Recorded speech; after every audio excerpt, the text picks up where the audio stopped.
Yeah.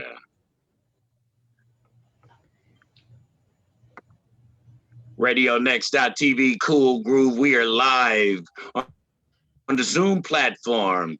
Each and every other Saturday morning, we bring you this great, rich filled conversation, understanding Alzheimer's A to Z. In the window with me, Ralph and Molly Richards, the most beautiful couple in America, and one of the most beautiful women in America, Dr. Sophia Wang. How you doing today? We're doing great, HB. Thank you. Good seeing you.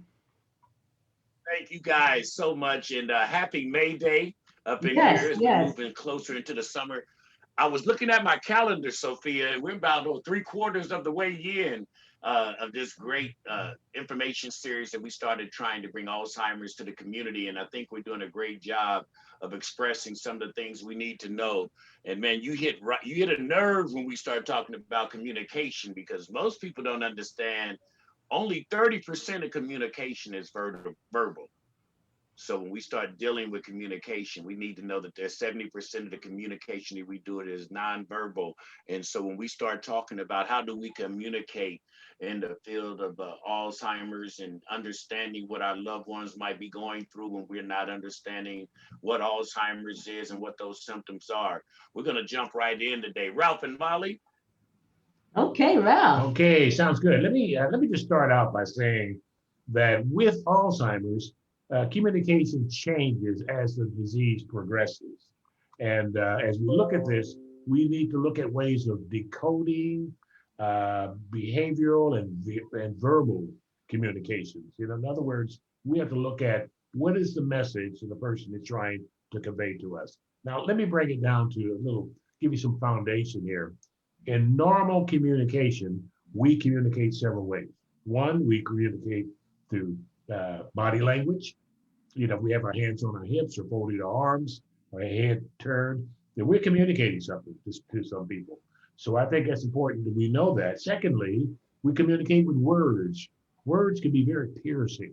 Using improper words can be very devastating to a person. Next is facial expressions. You see some people look like they were weaned on a pickle. They never smile. They always frown. And you question, why are they angry with me? What are they trying to communicate with me? And we talk about the tone of voice. Excuse me. The voice that's too loud may suggest that the person is angry, or too soft, the person is unsure of themselves. And many times people with Alzheimer's can't hear a low pitch of sound. So the voice has to be louder and more of a bass like. And then, of course, today in this village that we're living in, sending messages through email. Email is one of the most difficult ways for me to communicate because many times when I communicate through email, it may come out the wrong way. If I put things in bold print, that doesn't mean that I'm angry. I'm just using it for emphasis. So we have to understand there are ways in which we communicate. Human senses, we communicate through touch, smell, feel, and all those things that we'll find that eventually with Alzheimer's, we find that when we lose the language, we have to go through the senses. And I just want to make a couple of comments about the fact that we do learn to communicate very early because when we have babies, and they communicate through crying, and we learn what the different cries mean. So we know if they are hungry, if they're in pain, if they just want to be helped. But it takes time for us to get to know the baby. But we learn, even though they don't have words, like often Alzheimer's patients, we learn how to communicate with them. And I think another normal communication breakdown often is with couples, because between husband and wife, a wife may say something like, "Ooh, there's a nice new restaurant on the west side." In her mind, she's asking her husband to take her to this restaurant. What does the husband hear? That's not what I heard. He heard there's a nice new restaurant on the west side. He didn't hear me asking to go there. So, we have challenges with communication throughout life. I'm glad you mentioned this because I've talked to you guys candidly this week about some of the things I'm dealing with from a communication side. And it's not only communicating with the person who might be affected with Alzheimer's, it's also communicating with your loved ones who's all in the same bag trying to help one another. And the miscommunication in that room has its own craziness, because I know last week, and I hope my aunt is listening, uh, we had a miscommunication problem as we're trying to get the dealings of my aunt who is dealing with Alzheimer's together. And just in our little circle of communication, it's tough. So you have to slow down and realize that we are not communicating the same way, or we might not be giving the signal of the information we want to give, because we know what we're trying to say, but how you present it can get lost all the way around in what someone else is hearing. And so, Sophia, I want some doctor knowledge on this, because I'm in the I'm in the learning stages right now. So let's go. Well, I think, first of all, it's great to be back, and communication is something that we all are learning. I'm just learning myself. I the other day thought I didn't realize I communicated something. The person was really upset with me. I was like, oh my gosh, I didn't realize that. So it's a learning process for everybody, no matter what your training is. Having said that, people with Alzheimer's disease, as their disease progresses, the part of their brain that understands words is unfortunately working less and less. I find couples who rely very heavily on language as their communication often get frustrated with the progression of Alzheimer's dementia because they rely so much on words. And working with them on the communication strategies Ralph and Molly are going to talk about is really crucial. And nonverbal communication becomes more and more important. But I think the other second thing that often people don't think about is because as someone with Alzheimer's dementia, when they progress, what they often are behaving towards is not the language or even the words, and sometimes not even the nonverbal cues, but what their emotional relationship was like with the person. So I often say to somebody, well, I don't understand why, such and such gets along great with this patient, and I have problems all the time. Then I usually start talking to them, and I learned that, there's been some challenges perhaps in their relationship. And unfortunately, as somebody with Alzheimer's dementia, as their disease progresses, they may forget there's been a reconciliation. They may forget that, that there was that spat that they had 20 years ago wasn't really that important, but they just can't remember the most recent 20 years that's happened. So a lot of it is also working to identify who is the best person to communicate with them. It may be another family member, and maybe somebody outside of the family. Although we always think that our loved ones should be the ones to best communicate with us, as you just said, HB, that love often comes with many sort of, it's a complicated weave of emotions and love, but often also pain as well. So a lot of it is actually working through, as in my job, the family dynamics that's arisen as somebody brings up issue that came back 20 years ago. And I'm like, okay, so when you work with this person, you have to recognize that the issue is very alive to them. But as a family, you need to step back and take a look at the situation now. And being able to divorce those two is really crucial. I'm going to hand it back to Ralph and Molly to share a little bit more about effective communication. So, Ralph, as we hand it off to you, we're going to go through the different stages of communicating, as you mentioned, because early on, when the cognitive senses are there, you might be able to reach the person you're dealing with. Then we go through the second phase, and then we get to the stage where communication is almost impossible. So, Ralph, if you could start with the early stages of communicating with someone who might have Alzheimer's. Well, let me just address a little about what we call mild cognitive impairment. And that's somewhere between normal communication and where you get into that phase of dementia. So when we look at the early stage, many times a person may not even aware that they're in the early stage. And so change is hardly noticeable. They may not notice it. They're mostly in a functional stage, the things that they do. So in the early stage, they convey thoughts and feelings through language. That's when you're able to communicate with them, and they're able to make decisions on future care. That's why when it's very early in this disease, it's important that the person with Alzheimer's should be able to articulate what they would like to see in the future as they become less and less able to make decisions. And of course, they maintaining, they may misinterpret, I should say, they may misinterpret things when things that they hear. So the changes may look something like this, HB. It may look like this. They may have difficulty finding words. Talk about the lady at the airport. Ask her, where did you come from? She said it was that tube and a lot of people. That she couldn't find the right word. She Right. explained the tube. So they find very difficult to find the proper word to describe. It takes longer for them to speak. And incidentally, everything takes longer with the person with Alzheimer's. Everything that they do, eat, everything. And they'll withdraw in conversations. They won't get into a conversation with you because they don't want to expose themselves as not really understanding. And they'll just struggle with decision making. I don't know, what do I want for breakfast? Eggs or bacon or cereal? That's really tough. So they have difficulty with abstract things, and they are more comfortable with concrete things. And I just wanted some one short story I want to tell about a good friend of mine that had Alzheimer's. And we were talking to his brother. And after the conversation was over, the person with Alzheimer's said, "Was that my brother?" I said, "Yes, it was." He said, "What is his phone number?" And I told him his phone number. And I said, "And his cell number is," and the person with Alzheimer's said to me, "Oh, he's incarcerated?" I said cell number. Yeah, cell. I didn't say cell phone. I'd say cell number. So people with Alzheimer's, they have a tendency to be more concrete than to be more abstract. I would like to say this. I went to visit my aunt a few weeks ago, and it took her about 10 minutes to recognize it was me that was there.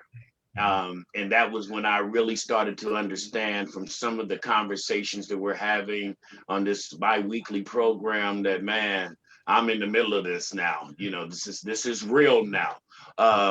Molly, when they go to that stage, which would be like your middle stages, I would imagine, of Alzheimer's, when not recognizing family members, not recognizing where they are, how do we need to start communicating to be non-offensive to our loved ones, but to understand, okay, this is another level? And, to start the conversation, always identify yourself. Say who you are when you approach them. I've heard a lot of family members walk up to a loved one and say, "Okay, who am I? Who am I? What's my name? Come on, tell me my name." That is horrible to me. Frustrating. And it's very frustrating for the patient. So always identify who you are and get directly in front of them at eye level, because they begin to lose what we call their peripheral vision, their side vision. And so if you're not directly in front of them at eye level, they don't know that you're talking to them. So identify yourself, call them by name, and begin to, try to have a conversation with them. And this middle stage is the longest stage. It can be 8 to 10 years. So there's a lot of work and changes that the caregiver has to make, because as they go through these 8 to 10 years, their ability to understand what you're communicating is declining. And so you're going to have to be the one that makes the changes and figures out how to communicate with them. And as they begin to lose words, or their words get garbled, sometimes they lose verbs. And so their sentences may sound garbled. And then you're the detective. You've got to try to figure out what they're saying. And I like to tell people, think about the time of day or what they relate to you. So now, go ahead. Sophia, I'm sorry, Molly. This middle stage is the rough ground, because I think what Molly and Ralph were just saying is the things that we just take as normal communication as a loved one and a friend or a family member, like, my name. I mean, we're not being cruel, but we don't understand the progression that the Alzheimer's is taking. So what I'm hearing is that we have to be more cognitive of what is going on to effectively help our loved one, versus wanting them to respond back like they used to. And that can be difficult, I would think. So how do we address our family members and loved one to let them know what Ralph and Molly just said? We have to be on top of it so we can be effective in this communication. How do we do this? Well, I think there's two things. Like Molly said, making sure you face the person and explain things very clearly. So, for example, saying, "Hi, I'm Sophia. I'm your daughter." But I think the other second piece, and this is really crucial, is even after that, in the moderate stages, some people with Alzheimer's dementia don't remember that they have grandchildren. This happens a lot. I get a lot of complaints from grandkids. They don't remember they've had grandkids as they start to go back 20 years in time. And they come back and they're like, "I'm so upset. They got me confused with my aunt, with my mom, with my other sibling." And they're like, "Don't they know who I am?" So there's a second piece in terms of the effective communication strategies. They may not, the person that you love who's being affected may not be able to come up with the right words, but the emotions of who you are can still be very important. So case in point, there was this, I was working with this granddaughter. She was estranged from the mom. The mom had refused to do anything with the grandmother, and the daughter was not in the picture, the daughter of the patient. So the granddaughter was taking care of her. And every time she called her by her daughter's name, the granddaughter got so upset. And a lot of our work focused on getting her through those emotions and recognizing her grandmother still loved her. Yes, her brain didn't allow her to come up with the right name, but she still loved her as her granddaughter.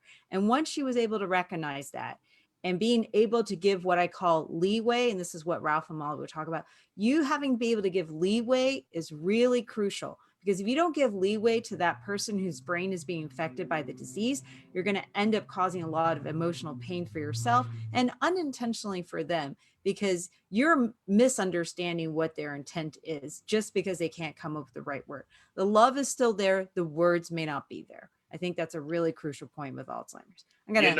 I've lived this. I told you before, I was 5 years old, 6 years old. My grandfather was dealing with Alzheimer's, and we didn't know it was Alzheimer's back in the early 60s.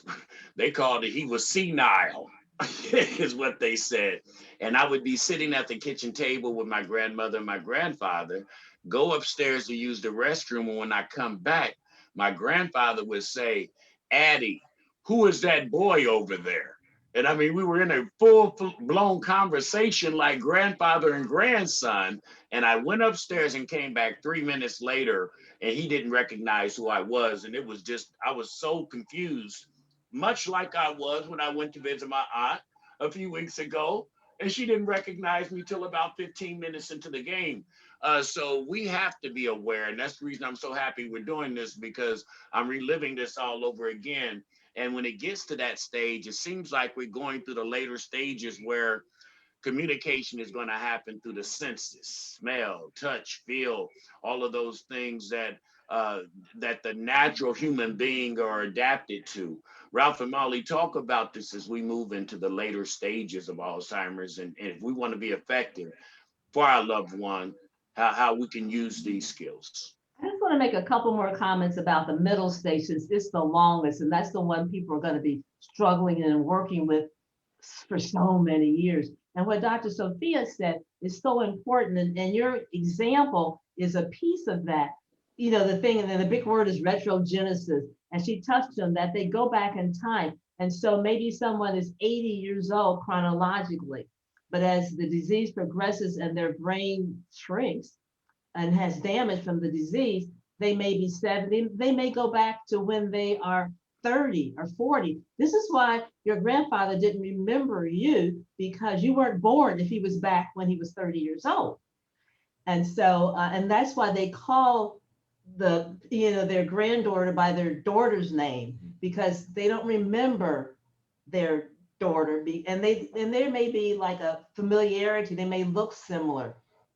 And so they will call them by the wrong name, but they've dropped off the last 20, 30, maybe even 40 years. And I think that's really, really important. And I want to say in this middle stage too, you have to decode, you have to figure out what it is that they want.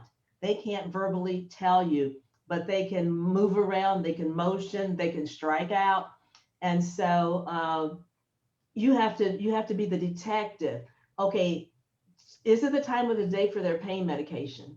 Are they in pain? Is that why they were so upset? Do they need to go to the bathroom? Are they hungry? Are they tired? And so you have to kind of have a calendar of a clock of the day in your head to figure out what might be going on. and you don't argue with them. If they say you're Johnny and you're HB, fine, you're Johnny. No, no big problem. That's fine. If they say the carpet is red and you know it's blue, what difference does it make? Because you're never going to win an argument with someone who has Alzheimer's. So you really have to go with the flow of what they're doing and not ask too many questions. And if you ask a question and they don't answer it, don't change it. Like if you say, do you want to go outside? And they don't answer, then you switch and say, oh, it's a nice day. Let's go over, let's go outside. Every time you change the wording, they have to start over again and reprocess what you said. So try to repeat the same thing in the same way at least 2 or 3 times. And if they still don't get it, maybe use gestures. If you want them to stand up or maybe take them by the arm and help them, or you want them to go to the dining room or to the table, kind of point to that table and gesture to move them over there. But rephrasing and giving too many instructions, bang, bang, bang, bang, bang, is not going to work. Yeah. And I've had patients say that they get so tired just trying to think of words to say, just trying to talk is terribly fatiguing for them. We have to keep that in mind. Right? I want to mention is that there was a study done on what they call the decade of remembrance. That between the ages of 14 and 24, that's when people remember the most, because so many things have happened in their life. They graduated from high school. They had their first boyfriend or girlfriend. They went into the military, went to college. There's so many things. That's usually the last thing that goes when they think. So it's called the decade of remembrance here. But I want to mention something in support of what Molly was saying, and that is around in that early stage, in that middle stage, we start running into them being argumentative and defensive, and they'll become very suspicious, and they'll accusatory. They become very accusatory, accuse you of taking their money and their checkbook and all those other good things. It's good to do a show and receive therapy at the same time. I'm just saying, this is the beautiful thing. Give me a little example of when someone is dealing with the early stages, and then you start to see that difference where they're going to that middle stage of all. When is that? I know it's not a exact formula, but when could you give an example of, okay, this is going to another level now? Well, aggression and agitation. That's when they're transitioning from the early stage to the middle stage. They become more agitated and can become more aggressive as they're transitioning. Okay, well. And to a point where they may be confrontational, that they may want to attack you, so you have to be careful. Like throwing hospital trays at the nurses and stuff. Yeah, right. yes. Right. Yeah. But Go ahead, Sophia. I was going to emphasize that, yes, there are more behavioral issues in moderate stage, dementia, but the majority of people, what they will experience is what we call irritability, in which really small things will get the person upset, but with the right communication strategies, people can be calmed down. So I don't want people to walk away and be like, oh my gosh, people with dementia are like aggressive, scary, or dangerous. They often are not. There's a rare subset and they end up seeing the doctor. So if you do have someone that's repeatedly hitting, striking, or throwing stuff at somebody, definitely get your doctor involved. But I just also want to say, with these effective communication strategies that Ralph and Molly will be covering in the upcoming series, and also with our Memory University, which we'll end on in a couple minutes, most of these issues the temperature can be easily turned down with just a few sentences. And case in point, back to the granddaughter that I talked about. So she and I eventually worked out a strategy, because what she told me, I was like, why are you so upset that she's calling you by your mom's name? She cares about you. And she said, well, I'm not sure she loves me. Does she love my mom instead of me? So we developed an idea in which every time she said her mom's name, which was just usually right at the beginning, she would get up, she would give her a hug and say, I love you very much. And I'm glad we're here together. And then after that, everything worked out fine. All these times in which they were tense, and they were arguing about like, I'm not such and such. Why do you keep on calling me that? And I said, just focus on having a good time. And so the moral of the story is that most of these situations can fortunately be dialed down. And Ralph and Molly will continue to talk about in the future episodes some easy ways to dial this down. But if it is starting to get to the point that it doesn't respond to some of these simple strategies, then yes, it is time to start talking to the doctor, starting time to think about getting more additional professional help. That's a big question I often get is, when do I need to start getting more help? When do I need to start getting medications? It's when it doesn't respond to simple strategies like this. But often when people come into my office and I start dissecting it, I often find they haven't even tried these strategies. And so I tell them, it's like, whoa, let's hold off on the meds. Let's start with these strategies first. And then if that really doesn't work, then we can give a small bit of medication. But let's try these things first. And that's our goal, is to get people to try these strategies first. And if that doesn't work, then definitely getting more professional help is important. Yeah, I'm glad that you mentioned Memory University, because we do have a series beginning in June, the first one being June the 4th. And this series will be phenomenal for people who are dealing. We've got June the 4th with Dan Blazer, and he's going to be talking about isolation and loneliness. We also have Hattie Asau talking about communication strategies, much like we're doing today. Anita Hardin, of course, we're going to be talking about estate planning, because as we move forward, your loved ones are not going to have as much cognitive realities about what's best for them. And then we're going to end it up on Friday, June 5th, with the queen in the screen, Sophia Wang, and talking about long-term effects from COVID-19 and the brain. So that's going to be a great series, and we'll be posting that up beginning in June, Memory University. Now, Ralph and Molly, going into this last phase, when it's pretty much now you're the caretaker 100% of your loved one. And how do we use the senses, the everyday senses, in these last 3 minutes to help our loved ones dealing with Alzheimer's? Well, this is a very important stage because language is lost. Now you have to go to senses. And Molly, why don't you start with touch? Yeah, and touch is an important one, especially if they like touch. And so you can touch the person on the shoulder, on their arm, you can hold their hand, you can do a massage. And I like to use lavender scents if scents don't bother them, because that's very relaxing. But just being there with them, sometime an arm around them is just enough, you know, a little massage just to let them know that you are there. Even if you can't communicate with words, that touch is very, very, very helpful. And that felt pretty good, incidentally. Look at that. So still feeling the love after all these years. I love it. Go, Molly.